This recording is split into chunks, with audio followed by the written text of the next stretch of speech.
예, 우리 옆에 계신 분들과 우리 반갑게 웃으면서 이렇게 같이 인사 나누어 보겠습니다. 예, 먼저 활짝 웃으면서 이렇게 인사할게요. 오늘도 하나님이 당신과 함께 하십니다. 네, 오늘도 하나님이 당신과 함께 하십니다. 아멘. 네, 이 기쁨의 소식을 듣고 우리 또 기쁨으로 오늘 또 말씀의 은혜를 누리기 바랍니다. 아멘. 자, 오늘 여러분과 함께 나눌 말씀의 제목은요, 회개는 몇 번 해야 하나? 회개는 몇 번 해야 하나? 이 제목으로 함께 말씀의 은혜를 나누고자 합니다. 자, 여러분, 우리나라 대한민국과 일본의 관계를 두고 흔히 하는 말이 있어요. 뭐라고 하냐면 가깝고도 먼 나라, 이렇게 얘기를 하죠. 그렇죠? 여러분 느끼기에도 그렇습니까? 예, 그렇죠. 예, 바로 옆에 위치해 있습니다. 바다 건너가면 비행기 타면 뭐 1시간도 안 걸려서 도착을 하는 나라가 일본이죠. 자, 그래서 뭐 아주 자주 접촉을 할 수밖에 없습니다. 역사적으로도 뭐 오랜 기간 동안 잦은 왕래가 있고 접촉이 있어 왔던 나라이죠. 요즘도 많은 분들이 일본에 여행을 가고 또 일본의 뭐 맛있는 먹거리도 즐겨 먹고 그런 것이 아주 일상적으로 우리 가운데 일어나고 있습니다. 자, 그런데 그렇게 잦은 왕래와 접촉이 있음에도 불구하고 일본 하면 느끼는 우리의 어떤 감정, 이 감정은 또 별개인 것 같아요. 그렇죠? 어때요? 뭔가 일본 하면 막 분노가 끓어오르고 화가 나고, 그래서 국가대항 뭐 이런 국가대표 경기가 있으면 어때요? 어떤 무슨 컵 해가지고 이제 막 경기를 하면 이 나라하고도 하고 저 나라하고도 하는데, 다른 나라한테는 다 저도 그냥 뭐 별 말이 없는데 일본한테 지면 예, 이 국민들의 반응이 아주 차갑죠. 예, 아주 비난도 다른 때보다 한 2배는 더 심하게 가는 것 같습니다. 왜? 다른 데는 다 저도 우리 일본은 이겨야 돼. 뭐 이런 감정들이 우리 안에 아직 있는 것 같아요. 무엇보다도 이렇게 된 원인은 사실 뭐 우리 나라의 아픔이죠. 일본이 우리나라를 침략해서 36년 동안 지배했던 바로 그 시기에 대한 감정이 우리 안에 아직도 해결이 되지 않고 남아있기 때문이다. 이렇게 이야기할 수 있을 것 같습니다. 자, 근데 이 양국의 어떤 그 반응을 보면 좀 이렇게 차이가 있어요. 일본은 이제 우리나라에 대해서 우리는 할 만큼 했다. 사과도 했고 다 했다. 배상도 했다. 이런 식으로 이제 이야기를 합니다. 근데 우리나라에서는 또 일본에게 계속 사과해라. 진정성 있는 사과를 해라. 자꾸 이렇게 요구하죠.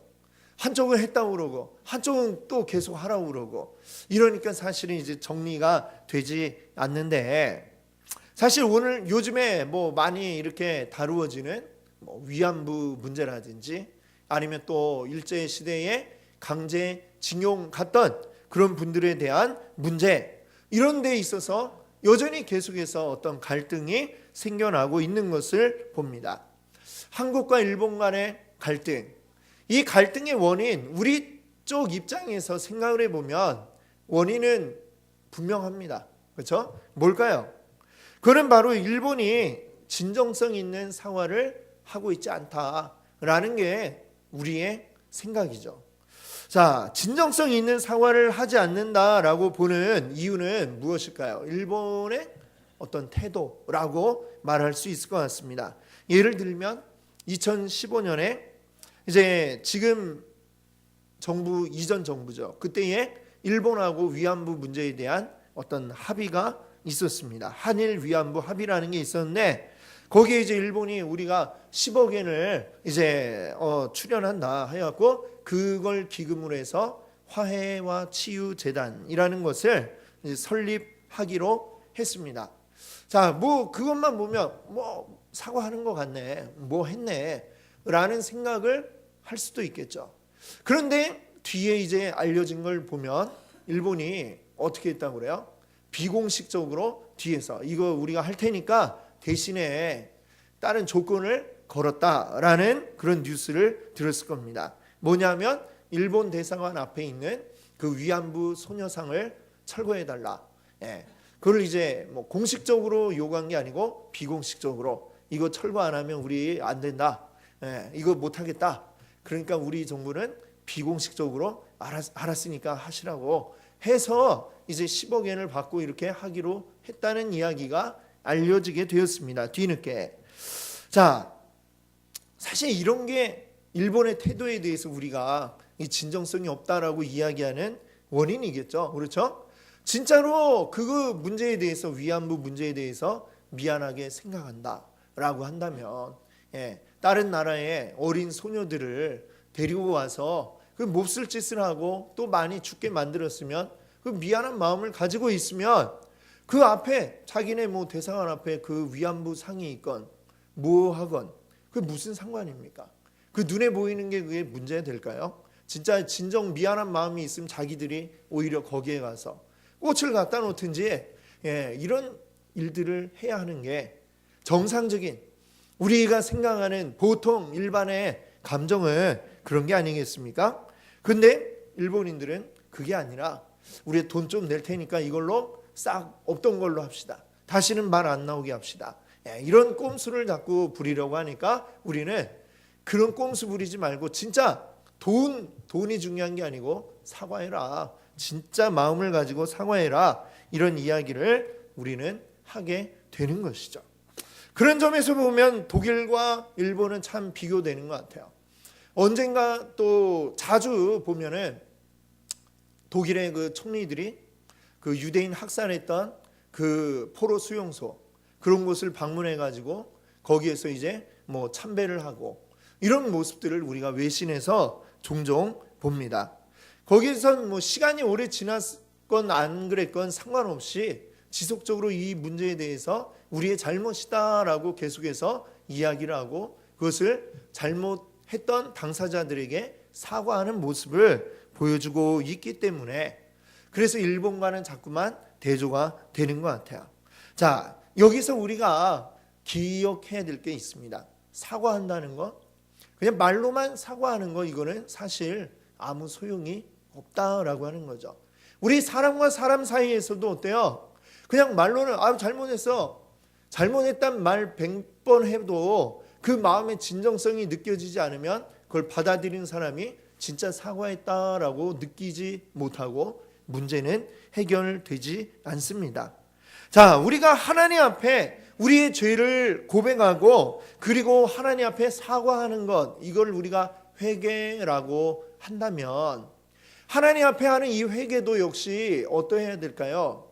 우리가 말로 하나님 잘못했어요 100번 이야기하는 것보다 진짜 내 마음에 이게 잘못했다라는 게 느껴지고 그것이 뼈저리게 후회가 되어서 이제 다시는 내가 그렇게 하지 않겠습니다라는 고백이 있고 내 삶의 변화가 보여질 때 하나님도 이것을 이거 진짜 나한테 사과했구나, 회개했구나 라고 하나님이 그렇게 보시지 않겠습니까? 바로 그것을 오늘 우리가 기억할 수 있기를 바랍니다. 오늘 우리가 함께 읽었던 이 계시록 3장의 말씀은 주님께서 라오디게아 교회에게 하신 말씀이라고 이렇게 되어 있죠. 계시록 2장에서 3장 사이에 보면 지금의 이제 터키 서쪽 해안가 지역에 이제 있는 소아시아라고 하는 지역이 있습니다. 이 소아시아 지역에 있는 대표적인 7개의 교회들이 나오고 그 7개 교회들에게 주님이 하신 말씀이 이제 계시록 2장에서 3장 사이에 나오고 있습니다. 자, 그 7개 교회는 사실 소아시아를 대표하는 교회들이면서 동시에 지금 이 지구상에 존재하는 모든 교회들을 대표하는 교회들이다라고 이렇게 우리가 이해를 하시면 좋겠습니다. 이 교회들이 처한 상황이나 또 그 교회들이 믿음을 지켜나가는 모습들이 오늘날 이 땅에 존재하는 다양한 그런 교회들의 모습을 대표해서 7개의 유형으로 보여주고 있다는 것이죠. 자, 그래서 어떤 교회는 주님이 칭찬을 하세요. 계속 칭찬만 하는 교회도 있어요. 또 어떤 교회는 처음부터 끝까지 계속 책망만 하시는 교회도 있고요. 그리고 어떤 교회는 이건 잘했다, 근데 이건 또 못했다 이러면서 칭찬도 하시고 책망도 하는 그런 교회들이 있습니다. 대부분의 교회들은 어디에 속할까요?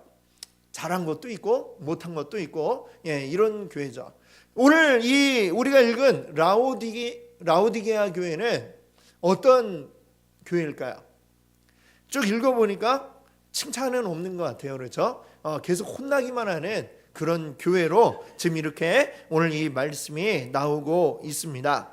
그러면 예수님이 지금 이 라오디게아 교회에게 어떤 점을 책망하고 계시느냐? 15절을 한번 읽어볼까요? 이렇게 말씀합니다. 내가 내 행위를 아노니 내가 차지도 아니하고 뜨겁지도 아니하다. 내가 차든지 뜨겁든지 하기를 원하노라. 아멘.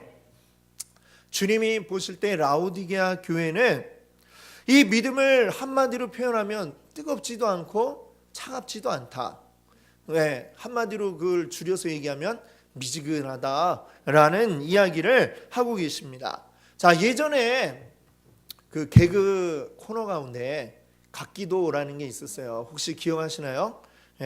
각기도라는 그 코너의 그 표현으로 지금 라오디게아 교회를 표현해 보자면 이거는 뜨거운 것도 아니고 차가운 것도 아니에요. 이렇게 주님이 이야기하고 계신 것이죠. 다른 말로 다시 얘기해 본다면 이거는 믿는 것도 아니고 안 믿는 것도 아니다.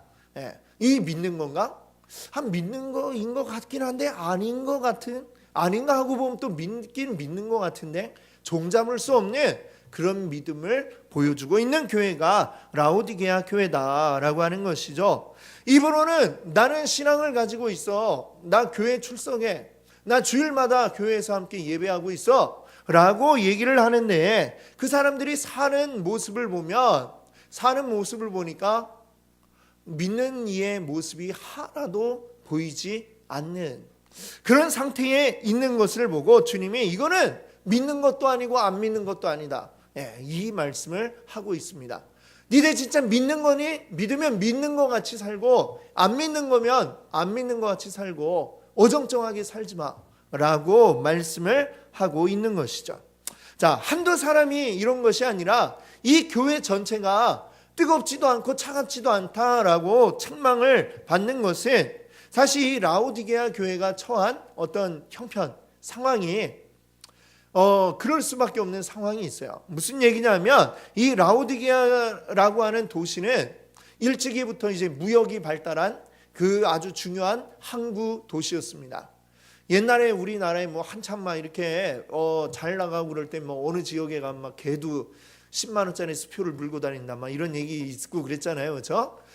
마치 그런 것처럼 이 라오디게아 항구에 가면 그냥 집에 키우는 개도 막 금을 막 물고 다닐 정도로 아주 부유한 그런 지역이었다라고 하는 것입니다. 17절 말씀을 보니까 이 지역 사람들의 그 특징을 표현하죠. 나는 부자라, 부요하여 부족한 것이 없다.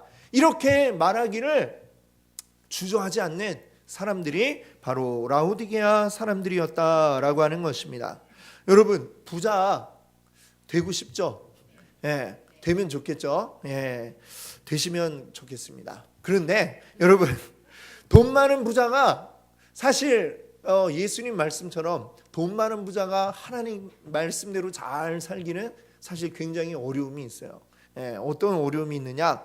모든 돈 많은 부자들이 다 죄인은 아니겠지만 죄인이 되어버릴 가능성이 매우 크다라는 것입니다. 왜? 우리 마음을 굳게 지키지 않으면 쉽게 넘어갈 수밖에 없어요. 돈 자체가 어떤 나쁜 건 아니지만 돈이 가지고 있는 마력, 마성의 그 매력이 있다라고 이렇게 이야기할 수 있겠습니다. 왜? 돈이 많으면 어때요? 안 되는 게 없잖아요. 그렇죠? 돈이 있으면 다 되죠. 불법적인 것도 돈이 있으면 다 뒤로 매수해가지고 합법적인 것으로 만들어버리는 이런 일들을 우리는 얼마나 많이 뉴스에서 보고 들었습니까? 뉴스에 나온 게 그 정도인데 뉴스에 안 나온 건 더 많겠지. 우리 마음에 다 그런 생각을 하고 계시죠? 그렇습니다. 돈이 많으면 명성도 얻을 수 있고 돈이 많으면 권력도 얻을 수 있고 또 돈이 많으면 쾌락도 얻을 수 있고 그냥 내가 원하는 거 다 가질 수 있게 만들어주는 게 돈이다라는 것이죠. 아쉬운 게 없겠죠. 이 세상 살아가는데 아쉬운 게 없는 사람들은 어때요? 그만큼 하나님이 필요가 없는 사람이 되어버리는 것입니다. 그러다 보니 하나님 없어도 나 아쉬운 게 없는데, 충분한데, 그게 바로 뭐라고 그랬어요? 그게 바로 죄인 것이죠. 하나님이 우리 중심에 계셔서, 하나님이 우리의 주인이 되셔서 우리를 인도해 주셔야 되는데, 그것을 거부하고 난 돈 많아요, 충분한데 하나님 없어도 사는데 불편함이 요만큼도 없네요. 하나님을 밀어버리고 하나님을 제껴버리면 그게 곧 죄라고 말씀을 드렸습니다. 라오디게아 교회 성도들은 그런 죄에 빠져버렸어요. 하지만 그걸 죄라고 인식하지 못하고 있습니다.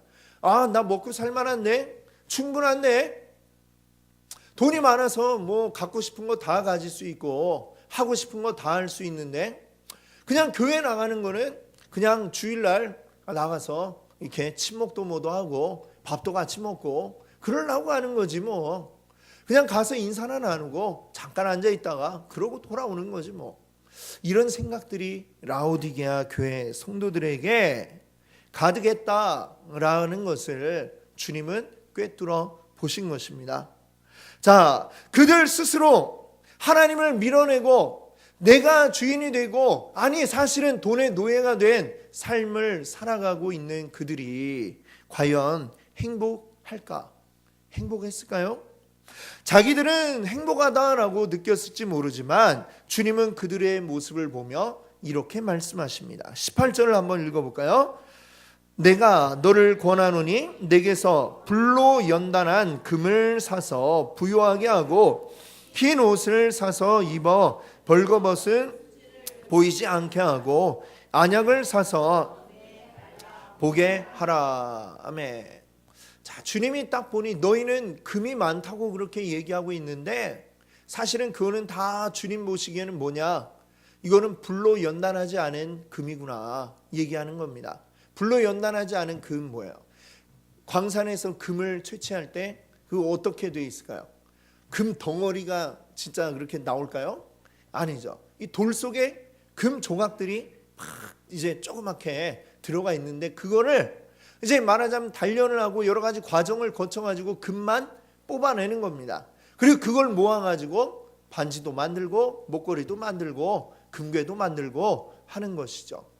여러분, 근데 연단하지 않은 금, 이거는 뭐예요? 뭐 반짝반짝하긴 하는 것 같은데 알고 보면 그 속에 온갖 잡종 광물들이 다 뒤엉켜 있어가지고 가치가 전혀 없는 그런 그냥 돌멩이나 다름없는, 그것을 가지고 내가 이렇게 나에게 금이 있다 자랑을 하고 있다라고 하는 것이죠. 또 그들의 실상은 내가 아주 화려한 옷을 입고, 어떤 옷이 제일 비싼가요 요새? 아르마니 뭐 이런 거, 외국의 유명한 메이커들이 있죠.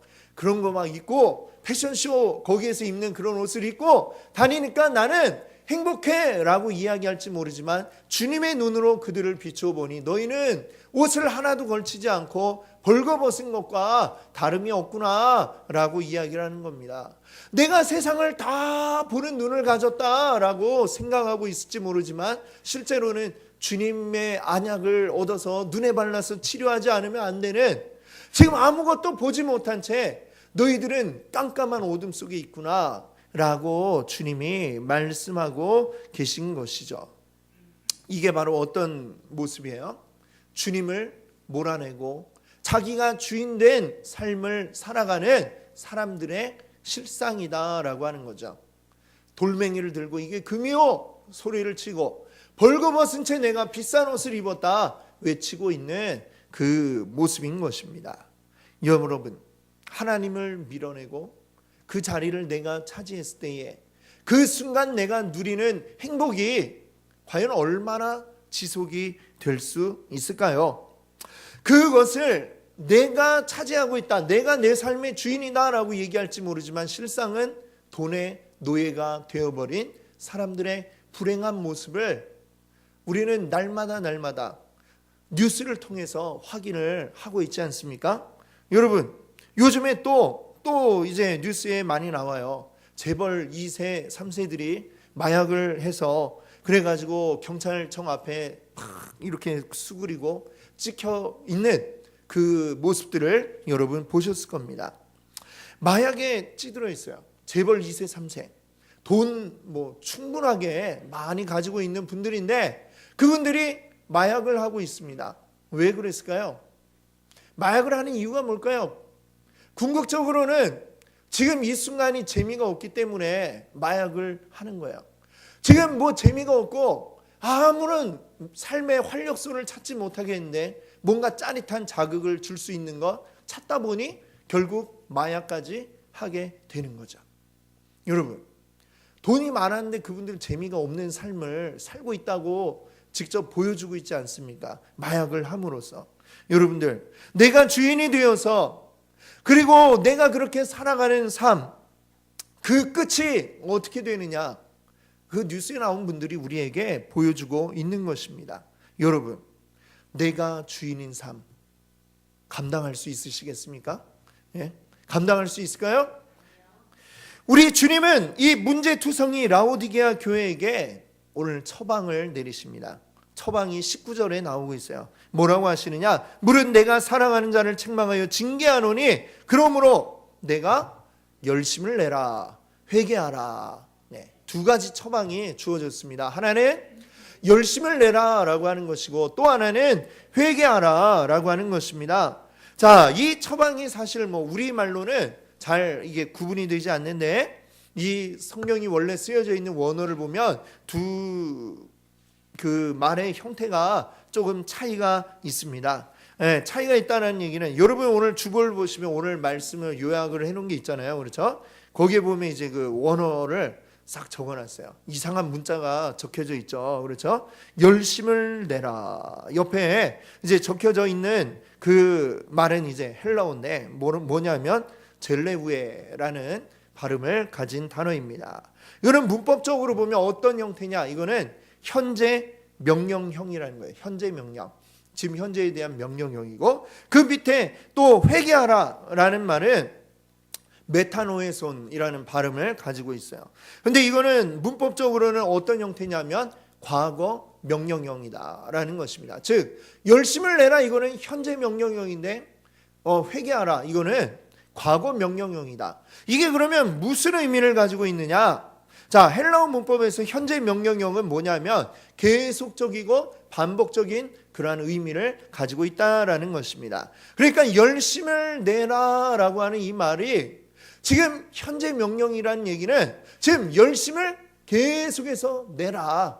계속해서 반복해서 이 열심을 내라라고 하는 거죠. 열심 내는데 한번 반짝 한번 열심히 하고 나 할 바를 다 했어 라는 그렇게 끝나는 게 아니라 이 열심을 언제까지 내야 되느냐? 계속해서 지속적으로 반복적으로 계속 언제까지 해야 될까요? 그렇죠. 주님 오실 때까지 계속해서 열심을 내라 라는 이야기를 하고 있는 것입니다. 자, 그런데 회개하라. 이거는 뭐라고요? 과거 명령형이라고 그랬습니다. 과거 명령형이라는 얘기는 뭐냐면 이거는 반복해서 하라는 것이 아니라 이거는 과거에 이미 딱 한 번 함으로써 끝나는 행동을 이야기를 하고 있는 것입니다. 무슨 얘기냐면 회개는 한 번 하고 또 하고 또 하고 반복해서 하는 게 아니라 이 회개는 단 한 번 함으로 끝내야 된다라는 이야기를 우리에게 하고 있는 것이죠.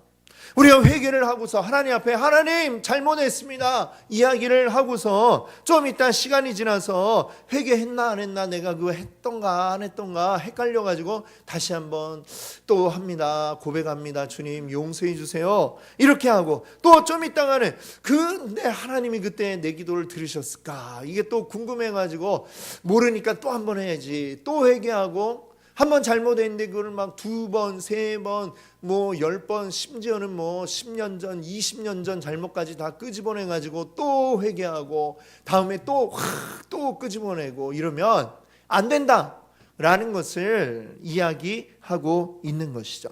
진정한 회개는 뭐냐? 단 한 번으로 충분하다라고 하는 것입니다. 아까 우리 한일 관계에 대해서 얘기했잖아요. 일본이 옛날에 65년도에 우리 그 한일 협약에 의해서 했다. 배상했다. 그리고 또 2015년도에 또 위안부 합의했다 이러면서 우리 사과했잖아. 계속해서 우리 했는데 이야기하지만 우리가 그것을 사과한 걸로 안 받아들인 이유는 뭐예요? 그 진정성이 없으니까. 계속 앞으로도 10번 100번 그런 식으로 또 하면 우리는 계속해서 사과하세요라고 말할 수밖에 없을 것입니다. 자, 우리의 사과, 하나님 앞에 드린 우리의 사과는 뭐예요? 단 한 번 진짜 이거 잘못한 거 깨달았으면 다시는 그런 일을 하지 않아야 이게 진정한 회개다라고 이야기할 수 있는 것입니다. 이 회개를 여러분 지난번에도 말씀드렸지만 회개는 다시 말씀드리면 뭐예요?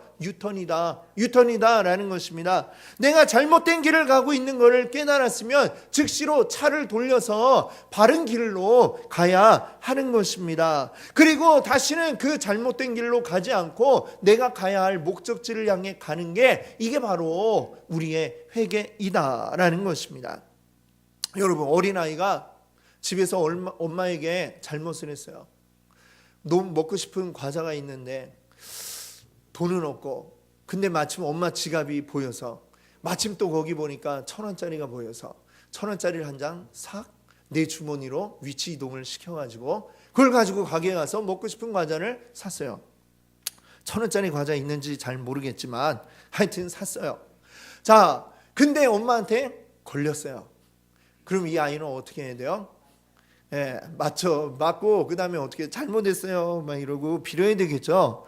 자, 근데 이 아이가 그 한 번 엄마한테 등짝을 막 두드려 맞고 빌었어요. 빌었는데 그 다음날 아침에 엄마 어제 정말 제가 잘못했어요 딱 이야기를 합니다. 그럼 엄마는 그래 네가 진짜로 잘못된 걸 깨달았구나 하고 이렇게 그래 밥 먹어 아침에 그랬어요. 저녁에 근데 또 밥상 앞에 앉아갖고 엄마 제가 어제 진짜 잘못했어요. 진짜 용서해 주세요. 이렇게 또 얘기를 해요. 엄마 2번까지는 그래도 그래 알았으니까 밥 먹어라 이렇게 얘기를 하겠죠.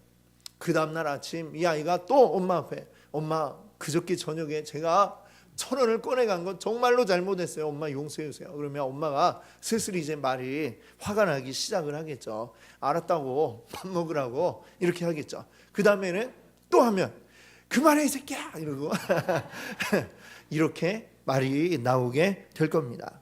자, 엄마 입장에서 어때요? 짜증나겠죠. 왜? 나 다 용서했어. 용서했는데 계속 용서해달라고 하는 얘기는 뭐예요? 내가 용서했다는 얘기를 못 믿겠다는 얘기죠.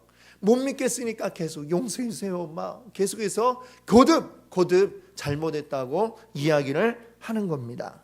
여러분, 진짜로 우리가 회개를 하면 거기에 대해서 다시는 우리는 회개할 필요가 없는 것입니다. 회개하고 그 다음에 이 진정성이 드러나는 건 뭐라고요? 다시는 그 길로 가지 않는 것입니다. 다시는 잘못된 길을 가지 않는 것입니다.